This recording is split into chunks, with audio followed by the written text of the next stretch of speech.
오늘 이 오후 시간에도 하나님의 주신 은혜가 우리 가운데 충만하기를 간절히 소망합니다. 오늘은 가난한 신앙이라는 제목으로 함께 말씀을 나눠보고자 합니다. 가난하다는 거, 가난한 거 좋아하는 사람은 없을 거예요. 그렇죠? 모두가 그래도 좀 잘 살고 뭐 이런 거를 좋아하지 않겠어요? 예, 제가 실행에는 못 옮겼는데 저희 가족이 제가 어려서 우리 가족들이 이제 아파트를 하나 그 조합에서 뭐 청약고 이런 거 해갖고 이제 이렇게 하잖아요. 그래서 서로 이야기한 게 저 아파트에 들어가면 우리 문패를 달아서 온 가족의 이름을 다 집어넣자 그랬어요. 그랬는데 아파트에 가보니까 문패를 안 달더라고요. 그래서 안 하는구나. 그랬던 기억이 나는데 어쨌든 집이 있으면 좋고 차가 있으면 좋고 그렇죠? 또 땅이 있어도 좋고 뭐 더 많으면 좋겠죠. 빌딩이 있어도 좋고. 그런데 누군가한테 당신 가난하십시오라고 말하면 별로 기분이 좋지 않을 거예요. 그런데 오늘 본문에서는 뭐라고 그래요? 예수님께서 가난한 자는 너희 가난한 자는 복이 있나니 이렇게 이제 말씀하고 있어요. 가난한 자가 복이 있다고 한다면 가난하라는 말씀이시잖아요. 오늘 이 가난에 대한 부분을 우리가 한번 생각해 보면서 우리가 진짜 신앙인으로서 가난한 신앙이 무엇인가 한번 생각해보는 그러한 시간이 되길 바랍니다. 누가복음 6장과 또 6장에 나오는 이 20절부터 나오는 복에 관한 말씀과 비슷한 말씀이 어디 나옵니까?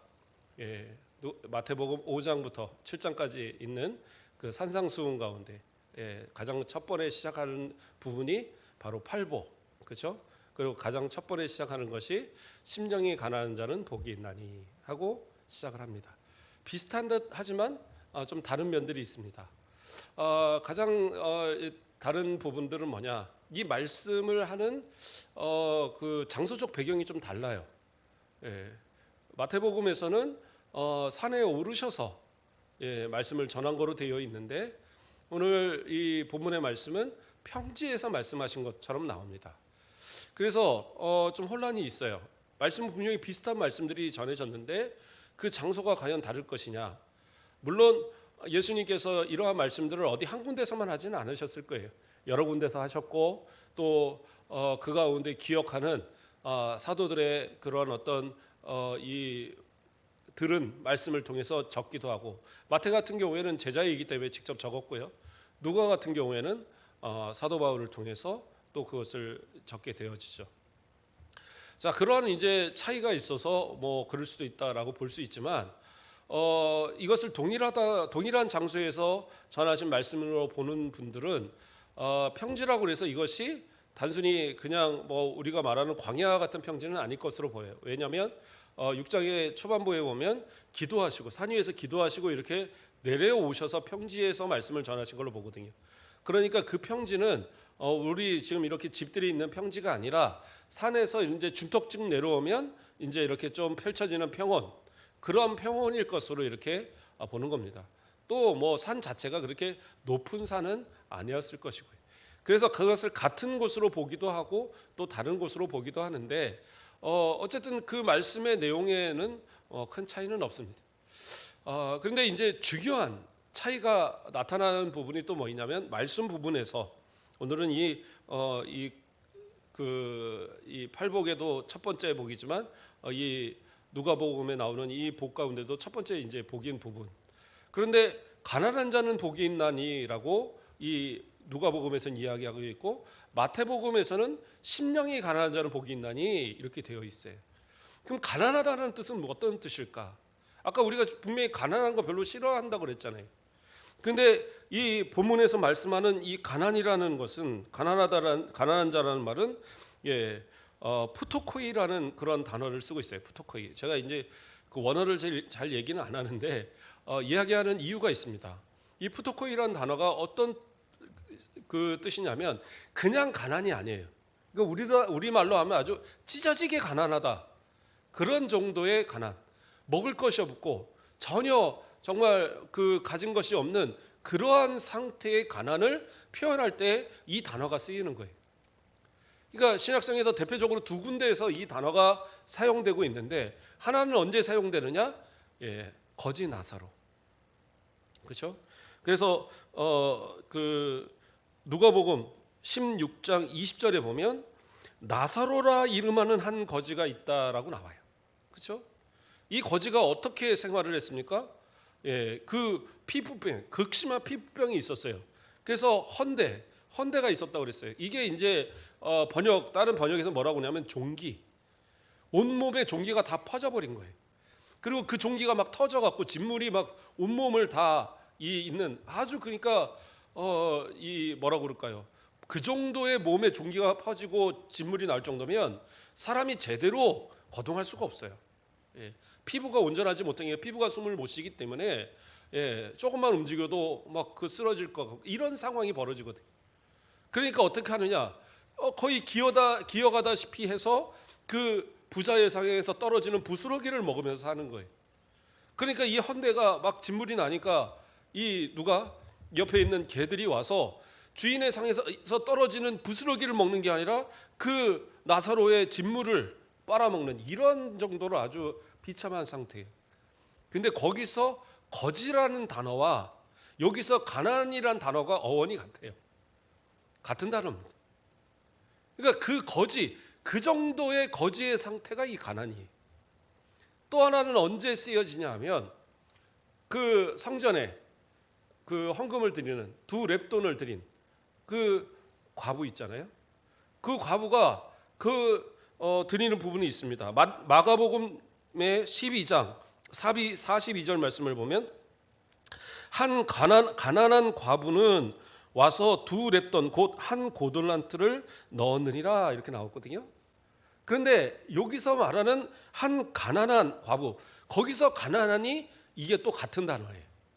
어원이 같습니다. 그래서 가난한 자와 이 가난한 과부가 같은 단어예요.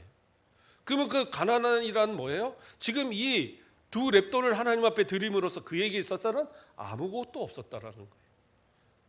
심지어 먹을 양식을 살 돈조차도 남아있지 않는 그런 상태, 그런 아주 불쌍한 상태에 빠져있는 상태가 바로 이 과부였던 겁니다. 그러니까 이러한 아주 가난한 과부, 아주 그 가난한 거지, 그와 같은 상태가 가난이에요. 그러면서 예수님께서 너희 가난한 자들은 복이 있나니 이야기하셨거든요. 그러면 이게 어떤 얘기겠습니까? 여러분들 이렇게 가난하십니까? 안 가난하잖아요. 그렇지 않아요? 그래도 다 밥은 먹고 사시잖아요. 쌀이 떨어졌는데요. 그럼 라면이라도 드시는 거고. 그렇지 않아요? 정 없으면 동사 모아서 쌀 달라면 줍니다. 다 그렇게 전해줘요. 그러니까 사실은 뭐 물론 이제 뭐 이렇게 어디 가서 뭐 이렇게 달라 이런 소리 못 해갖고 이제 굶어서 이렇게 가시는 분들도 종종 나오기는 하는데, 그러나 보편적으로 우리나라는 이미 그러한 때는 좀 지난 나라입니다. 그래서 그렇게까지 가난한 사람들은 사실은 별로 없어요. 본인들이 그냥 알아서 거린으로 생활하시는 뭐 노숙자 뭐 이런 분들도 있지만, 그러나 노숙자들마저도 그냥 그 센터 같은 데 가면 다 먹여줍니다. 예전에 어떤 노숙자 그러시더라고요. 일하다가 좀 힘들면 자기 그 노숙도 하고 이렇게 하는데 뭐 이날은 여기 가서 교회 가서 밥 먹고 전날은 저쪽에 가서 예배 드리면 3,000원 주니까 그 3,000원 받아오고, 그리고 어디 공원 가면 또 저녁 주고 뭐 이래서 이제 한 바퀴 돈대라는 거예요. 그래도 다 먹고 살더라고요. 그런데 여기서의 가난은 정말 어떻게 보면 굶어 죽기 직전의 가난이 바로 이 가난이에요. 근데 왜 예수님은 이러한 가난한 자는 복이 있다라고 말을 했을까? 그런데 우리는 이 누가복음의 가난에 대한 얘기를 자꾸 생각 안 하려고 그래요. 물론 마태복음 5장에 나오는 가난도 동일한 가난입니다. 이 가난한 이 부분은 동일한 단어예요. 다른 단어가 아닙니다. 그런데 앞에 뭐가 붙어요? 심령이 가난한 자는. 그래서 심령이라는 말이 붙으니까 대부분의 사람들이 누가복음의 가난에 대한 가난한 자는 복이 있나니 이 말씀보다는 심령이 가난한 자는 복이 있나니라는 마태복음의 말씀을 더 좋아한단 말이에요. 그래서 마태복음 5장 3절에 심령이 가난한 자는 복이 있나니 천국이 그들의 것이며. 그럼 여기서 심령이란 단어는 뭐예요? 우리가 이제 잘 아는 푸뉴마티 뭐 이런 단어입니다. 그러니까 이것은 뭐예요? 영, 마음 이런 뜻이에요. 이러니까 좀 이제 마음이 편해지죠. 진짜 가난이 아니라 마음이 가난한 거구나. 우리의 영혼이 가난한 거구나. 이렇게 생각하고 자꾸 위안을 받는단 말이에요. 그러니까 나는 그냥 부유하게 살아도 마음만 가난하면 돼. 나는 진짜 뭐 아주 큰 권세를 가졌어도 나는 마음만 가난하면 돼. 그러니까 나는 그냥 그 신앙생활 잘하면 되는 거니까 예배 와서 열심히 예배 드리고 헌금 드리고 기도하고 그러면 됐지. 그런데 성경은 그것을 이야기하는 게 아니에요. 단순히 심령이 가난하다 그것으로만 만족하면 그것은 올바른 해석이 아니에요. 심령이 가난하다는 자체가 그냥 마음만 가난하면 된다 그게 아니에요. 그러니까 무슨 겸손하면 되고 아주 낮아지면 되고 회개하면 되고, 그러나 이것은 실질적인 것을 요구하는 겁니다. 로마서 12장 2절 말씀을 보면 너희는 이 세대를 본받지 말고 오직 마음을 새롭게 함으로 변화를 받아 하나님의 선하시고 기뻐하시고 온전하신 뜻이 무엇인지 분별하도록 하라 이렇게 나와요. 오직 마음을 새롭게 함으로 변화를 받아. 그렇죠? 그러니까 심령이 가난해진다는 것은 마음의 변화가 일어나야 된다라는 거예요. 마음의 변화가 일어난다는 건 어떤 말이냐? 하나님의 선하시고 기뻐하시고 온전하신 뜻이 무엇인지를 분별하도록 하라. 그러니까 내 마음이 변화된다, 심령이 가난해진다, 변화되어진다라는 것은 기본적으로 깔린 이야기가 뭐냐면 하나님의 뜻이 무엇인가를 내가 깨닫고 그 무엇인가를 내가 완전히 마음속에 깨달은 것을 실천하는 것이 동반되어져야 된다는 거예요. 그 실천이 동반되어지는 그것이 진짜 심령이 가난한 자들의 모습이다라는 거예요. 그래서 이 심령이라는 이 부분을 물론 우리는 마음이 가난하다 이렇게 이제 해석을 했지만 어떤 이제 다른 번역에서는 어떤 식으로 번역을 하면 이걸 심령이로 번역을 안 하고 심령으로, 다시 말해서 마음으로부터 가난한 자는 이렇게 번역을 해요. 그럼 이게 어떤 얘기냐면 내 마음에서부터 가난하고자 하는 마음을 갖는 거예요. 내가 더 이상은 부자로 살거나 내가 더 이상은 어떤 명예나 권세를 가지고 살아가는 것이 아니라 이제 나는 가난한 자로 살아야지라는 그런 마음의 변화가 생겨서 내가 진짜 가난해지는 사람. 그냥 마음만 가난해진 게 아니라 진짜 마음뿐만 아니라 내 삶마저도 가난해지는 사람이 복이 있다라고 말하고 있다라는 거예요. 충분히 가능성이 있는 해석입니다. 그리고 주석가들도 심령이 가난한 자를 복이 있나니를 해석할 때에 마음은 가난이 아니라 마음과 육체까지, 그래서 모든 전인격적인 가난을 이야기한다라고 대부분이 그렇게 해석을 합니다. 이 말은 무슨 얘기냐? 내가 주님을 위해서 진짜 믿음을 가졌다면 주님을 위해서 내가 가난해지기를 결코 피하지 않는 그런 모습, 그게 진짜 신앙인다운 모습이다라고 이야기하고 있는 겁니다. 대표적인 예가 누구가 있을까요? 삭개오죠. 삭개오. 같은 이 누가복음에 나오는 19장 7절에 보면 무사람이 보고 수군거려 이르되 저가 죄인의 집에 유하러 들어갔도다. 예수님께서 삭개오의 집에 들어간 것을 보고 이렇게 사람들이 수군거리는 거예요. 이게 왜 이렇게 사람들이 수군거리냐? 이 직업이 좀 문제가 있어요. 뭐예요? 세리장입니다. 세리장. 세리장은 어떤 사람이에요? 세금을 걷는, 그러니까 지금으로 말하면 세무소 그런 세무서장 이렇게 될 텐데, 그러나 이 당시로 보면 허락받은 도둑, 허가받은 도둑 그렇게 취급을 한 거예요. 왜냐하면 이 사람들은 자신이 로마로부터 이렇게 부여받은 권한이 뭐냐면 로마에서 걷으라고 하는 세금에다가 자기의 원하는 이익을 붙이고 그리고 또 관리들에게 주어야 될 뇌물까지 다 붙여갖고 그래서 그것을 걷어들인단 말이에요. 그러니까 세리는 잘 살아요. 또 그 신분이 보장이 됩니다. 그러나 사람들은 어떻게 해요? 저 로마의 앞제비. 우리 옛날 그렇죠. 일제 감정기에 잘 먹고 잘 살고 막 일본에 저기 했던 사람들 친일파 막 해갖고 욕하듯이 그러한 이제 로마파 막 이러면서 욕하는 사람들이 누구냐? 이 바로 세리들인 겁니다. 그래서 세리는 어떻게 취급을 당했냐? 창기나 도둑이나 같은 그런 죄인들, 더 나아가서는 그 유대인임에도 불구하고 유대인이 아닌 이방인처럼 그렇게 취급을 당한 거예요. 그래서 그 집에는 유대인들이 아무도 들어가지 않아요. 그 집에 들어가서 뭘 먹고 마신다? 그러면 그 사람 자체가 부정해진다고 생각을 했거든요. 그런데 이 당시에 이미 예수님은 모든 사람들한테 메시아로 인정되기 시작하는 때입니다. 사람들이 자꾸 메시아로 인정하니까 제사장들이나 이러한 바리새인들이나 이런 사람들이 예수님을 막 죽이려고 모의를 하고 막 이런 때거든요. 그런데 그러한 예수님이 모든 사람이 다 죄인으로 말하는 세리장의 집에 들어갔다? 그러니까 막 수군거리는 거예요. 그런데 그 예수님을 모셨을 때에 그 감격에 이 삭개오는 뭐라고 고백을 합니까?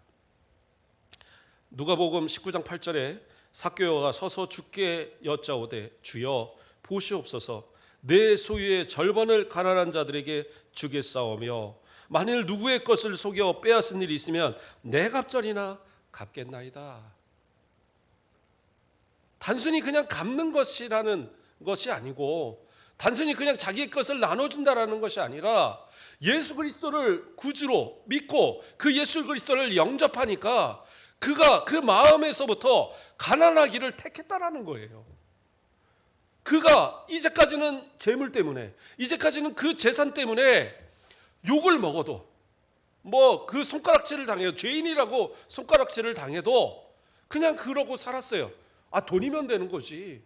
돈이면은 다 결국에는 다 대우받고 돈 많으면 결국에는 다 남들도 다 내게 머리 숙이게 되는 거야. 돈이 최고야. 이러고 살았을 삭개오가 예수 그리스도를 믿고 나니까 진짜 그 마음에서부터 예수 그리스도를 영접하니까 어떻게 해요?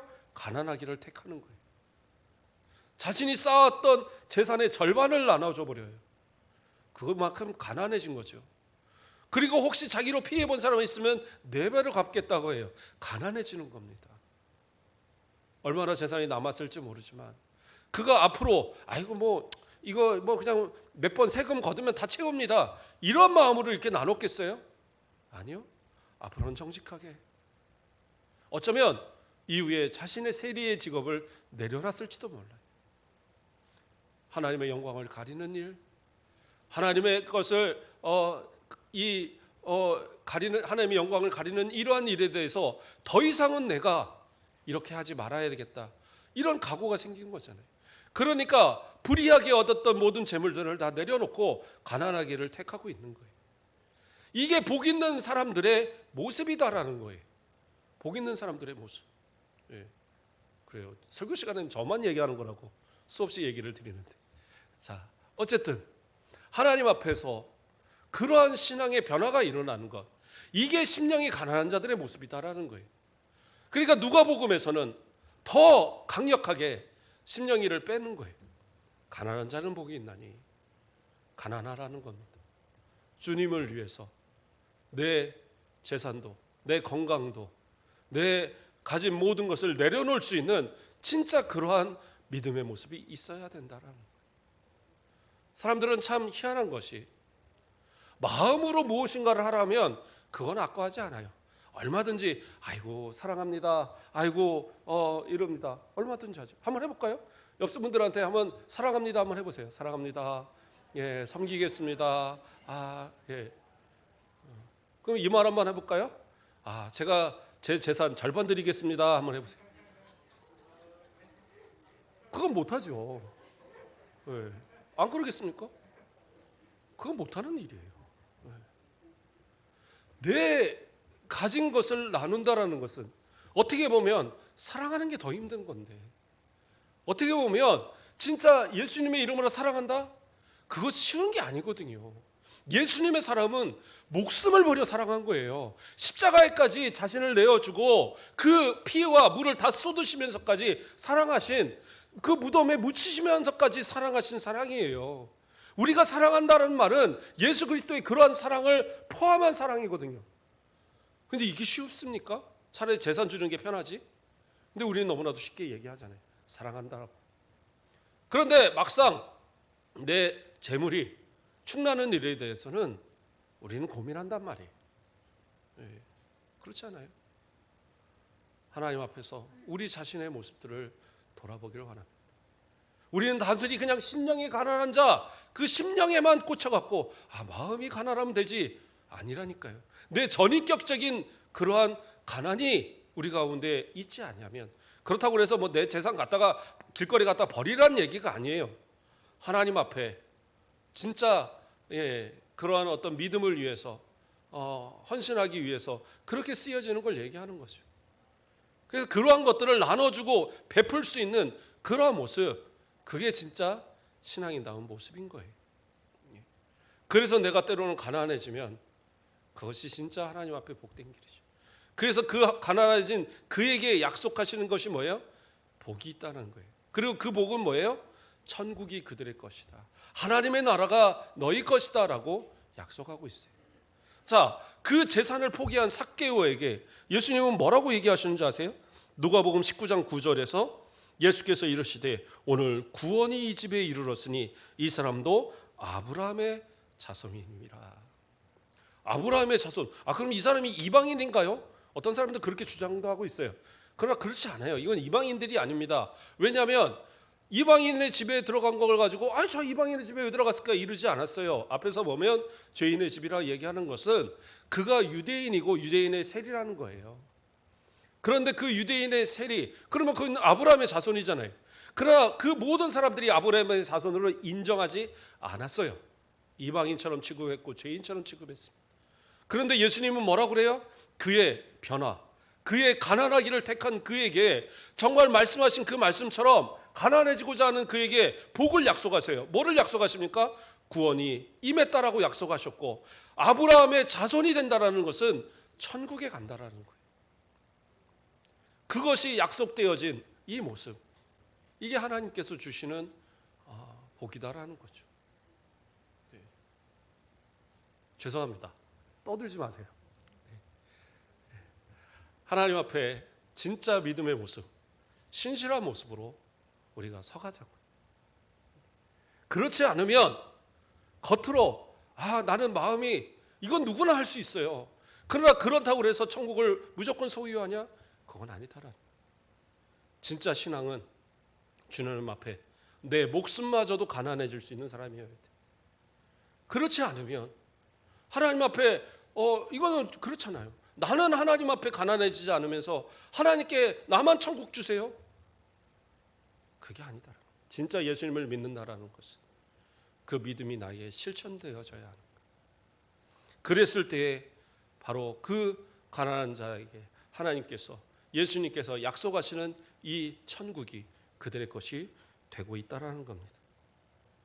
초대교회 성도들은 이러한 말씀을 그대로 실천하며 살았습니다. 사도행전 2장 44절에서 47절까지의 말씀을 보면 초대교회 성도들이 어떻게 살았는지를 보여주고 있어요.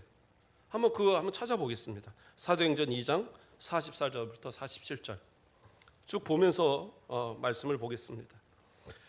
믿는 사람들이 다 함께 있어 모든 물건을 서로 통용하고, 더 이상은 네 물건 내 물건 생각하지 않고 필요한 사람들한테 자신의 것을 나눠줬단 말이에요. 그게 그 당시 성도들의 모습이었어요. 또 재산과 소유를 팔아 각 사람의 필요를 따라 나눠주며, 내 재산을 팔아서 가난한 사람들, 필요한 사람들을 향하여 나눠줬어요. 그럼 어떻게 해요? 나는 가난해지겠죠. 그러나 그것이 기쁨으로 실천되었다는 거예요. 또 뭐라고 합니까? 날마다 마음을 같이하여 한 마음이 되었어요. 서로 서운하고 서로 미워하고 뭐 이런 거 없고 진짜 서로를 아끼는 마음으로 하나 되어지는 그런 모습이었어요. 그리고 또 뭐예요? 성전에 모이기를 힘쓰고 예배에 힘썼다라는 거죠. 무엇보다도 예배로 살았어요. 예배를 위해서, 때로는 주의를 지키기 위해서 그 일하지 않음으로 하루를 굶어야 되는 상황이 돼도 그들은 그것을 지켰고, 그러한 이들을 위해서 소유를 가진 사람들이 나누어서 함께 통용하도록 해준 거예요. 다른 사람들이 예배를 함께 지킬 수 있도록 도와주었던 그런 모습. 또 이어서 뭐라고 그래요? 집에서 떡을 떼며 자신의 집을 내어준 거예요. 성찬을 나누고 애찬을 나눌 수 있도록. 집에 손님 한 번 왔다 가는 것이 귀찮잖아요. 불편하잖아요. 코로나 끝난 뒤로 더 습관이 돼서 이제 집에 누구 오는 거 별로 안 좋아해요. 차라리 밖에서 만나고 밥 먹고 차 마시고 헤어지지. 그렇죠? 심지어 어떤 집은 시어머니가 집에 온다고 해도 밖에서 대접하고 안녕히 가세요 한대요. 예. 그런 시대입니다. 그런데 내 집을 내어서 구역원들을 모여서 예배드리게 하고 목사님을 모셔서 신방을 하고, 이게 쉬운 거냐? 쉽지 않겠죠. 그러나 초대교회 성도들은 자신의 집을 내어서 많은 성도들이 함께 애찬을 나누고 성찬을 나누도록 그렇게 했다라는 거예요. 또 뭐예요? 기쁨과 순전한 마음으로 음식을 먹고 하나님을 찬미하고, 그러니까 어떻게 돼요? 마지막에 또 온 백성의 칭송을 받으니 주께서 구원받는 사람을 날마다 더하게 하셨다. 그 가난해지는 그 삶에 나타나는 신앙의 모습을 보면서 세상 사람들이 보면서, 야, 저렇게 살 수가 있냐, 기독교인들이 저렇게 살아갈 수가 있느냐, 그래서 친송을 하고, 또 우리도 저 공동체 안에 들어가서 우리도 저 기쁨을 같이 나눠보자. 이것이 바로 그 당시에 교회가 부흥하는 이유였다라는 거예요. 아무리 다 열심히 해도요, 한 사람이 흐리면 그 공동체는 힘들어지게 돼 있어요. 저는 우리 성도들한테 부탁을 드립니다. 밖에 가서요, 잘 행동하십시오. 특별히 우리 가곡동은 우리 교회 모르는 성도들이 없어요. 모르는 사람들이 없어요. 어느 교회를 가도 다 그 교회, 우리 교회 거쳐간 사람들, 어려서부터 우리 교회 아는 사람들, 진짜 우리 교회 뭐 가게 이 족보를 다 외우고 있더라고요. 그런 사람들이 태반이더라고요. 그분들한테 좋은 평만, 제가 좋은 얘기만 다 이렇게 한다고 말을 하니까 그렇죠. 나쁜 얘기도 합니다. 싫은 얘기도 해요. 그러나 좋은 얘기들이 좀 많이 나타났으면 좋겠어요. 누군가가 우리 교회 참 좋아, 그 권사님 참 좋아, 그 집사님 참 좋아, 그 장로님 참 좋아 그랬는데, 누군가가 옆에서 그런데 거기 그 집사님, 거기 그 장로님, 거기 권사님, 그 별로야, 거기 가면은 고생 좀 해, 이래 버리면 안 되죠. 칭송을 받도록 모든 성도들이 서로가 그 사랑을 교회에서뿐만 아니라, 이렇게 교회에서 보면 다 예수님 같잖아요. 근데 밖에서의 삶은 내가 몰라요. 때로는 성도들도 몰라요. 그러나 지키십시오. 요즘에 CCTV가 있어갖고 뭐 어딜 가도 다 잡잖아요, 범인들. 근데 사람들도 다 봐요. 다 들려옵니다. 그러나 좋은 소식만 들려오길 바랍니다. 그래서 많은 사람들이 칭송을 받아서 구원하는 이들을 주님께서 이 우리 가곡교회에 충만하게 더해가는 그런 교회가 되길 바랍니다. 그러기 위해서 어떻게 돼요? 가난한 자들이 되잖아. 다시 한번 부탁을 드리며 말씀을 정리하겠습니다. 가난하다라는 건 어떤 말입니까?